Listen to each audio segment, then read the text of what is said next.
ஸ்ரீராம ஜெயம் ஸ்ரீராம ஜெயம். அனைவருக்கும் வணக்கம். அன்புடையீர், நானும் இப்பொழுது அண்ணலும் நோக்கினால் அவளும் நோக்கினாள் என்ற ராமரின் கதையை சொல்லப் போகிறேன். மிதிலை நகருக்கு விஸ்வாமித்திரர், ராமலட்சுமர் 3 பேரும் போகிறார்கள். போகும்போது மிதிலை நகர் அவ்வளவு அழகாக காட்சியளிக்கிறது, சொர்க்க பூமியாக காட்சியளிக்கிறது. அங்கே இருக்கும் வீதிகள் எல்லாம் அவ்வளவு அலங்காரம்னு எப்படி சொல்கிறதுனே தெரியாத அளவுக்கு அலங்காரமாக இருக்கிறது. அந்த கொடிகள் எல்லாம் அசைந்து உங்களை வாங்கன்னு அழைக்கிற மாதிரி இருந்துச்சு அவங்களுக்கு. ராமருக்கு மகாலட்சுமி இங்கே தான் இருக்கா, உன்னை பார்க்கணுன்னு நினைக்கிறா, நீனும் பார்க்கணுன்னு நினைப்பா, அதனால் அந்த வரவேற்போடு வந்தாங்களாம். அவங்க வரும்போது மாளிகை கூட கோபுரங்கள் தெருக்கள் எல்லாம் அவ்வளவு அழகாக, ரொம்ப எல்லா இடத்துலையும் அழகாக இருந்ததாம். இவர்கள் நடந்து வந்து கொண்டிருந்தார்களாம்.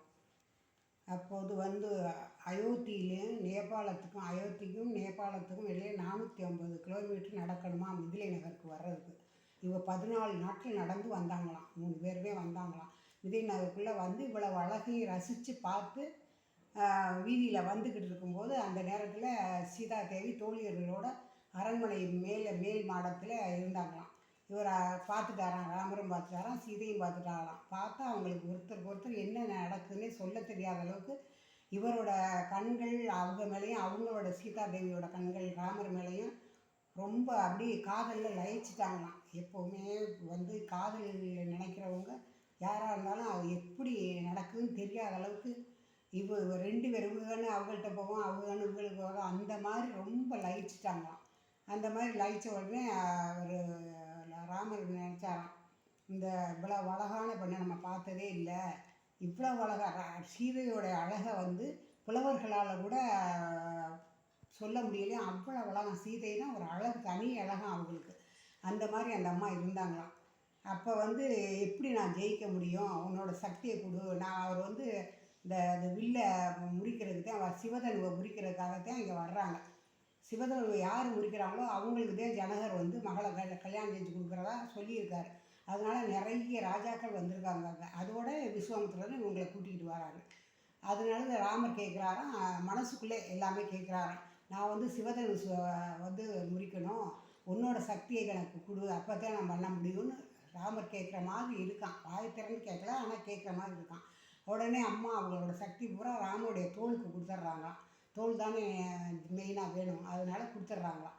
அவங்க அப்படி எல்லாம் பேசி அப்போ தான் அண்ணலும் நோக்கினால் அவளும் நோக்கினால்னு கம்பர் அவ்வளோ அழகாக எல்லாமே சொல்லியிருக்கார். நிறைய சொல்லியிருக்கார் கம்பர். நமக்கு டைம் பத்தலை, இல்லாட்டி நிறைய சொல்லலாம், ஒன்றும் தப்பு இல்லை. அப்படி இருக்கும்போது அந்த சீதா தேவி தோலுக்கு கொடுத்துட்றாங்களாம். அந்த சக்தியை வாங்கிட்டு கிளம்புறாங்களாம்.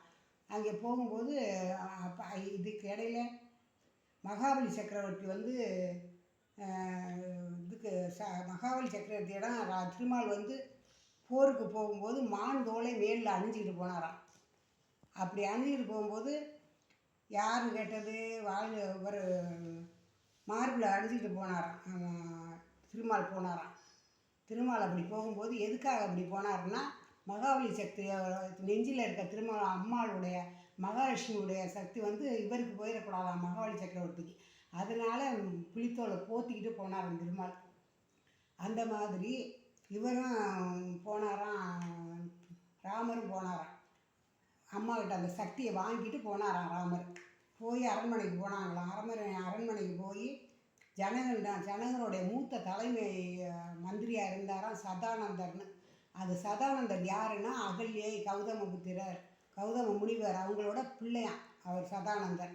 சதானந்தர்கிட்ட போய் விஸ்வாமித்திரர் சொன்னாராம். இது யாருன்னு கேட்டாராம் சதானந்தர், இது யார் அப்படின்னு. இவர் ஹரி, இவர் பெரிய ராமர் தசரத மகாராஜாவோட பிள்ளை. ஹரியை அறிமுகம் வச்சாராம், இது இவர் தான் ஹரின்னு. அப்போ தான் சொன்னாராம், தாடகை வதம் செஞ்சார் ஹரி ராமர். எனக்கு வேள்வி யாகம் செய்யும்போது ரொம்ப உதவிகள்லாம் செஞ்சு நல்ல விதமாக நான் வேள்வியெல்லாம் முடித்தேன். அதே மாதிரி உங்கள் அம்மாவுக்கு அகலியைக்கு சாப விமோசனம் கொடுத்தாரு அப்படின்னு சொன்னாராம் விஸ்வாமித்திரர் இவர்கிட்ட சதானந்தர்கிட்ட. அப்படி சொல்லவும் சதானந்தர் ரொம்ப சந்தோஷப்பட்டு கண்ணீர் மல்கி, பரவாயில்ல எங்கள் அம்மாவுக்கு இவ்வளோ சாப விமோசனம் கொடுத்துருக்கேன், எங்கள் அம்மா நல்லா வந்துட்டாங்கன்னு சொல்லி ஹரியிட்ட ரொம்ப விழுந்து கும்பிட்டாராம். ஹரியை விழுந்து கும்பிட்டாராம். வரேன்.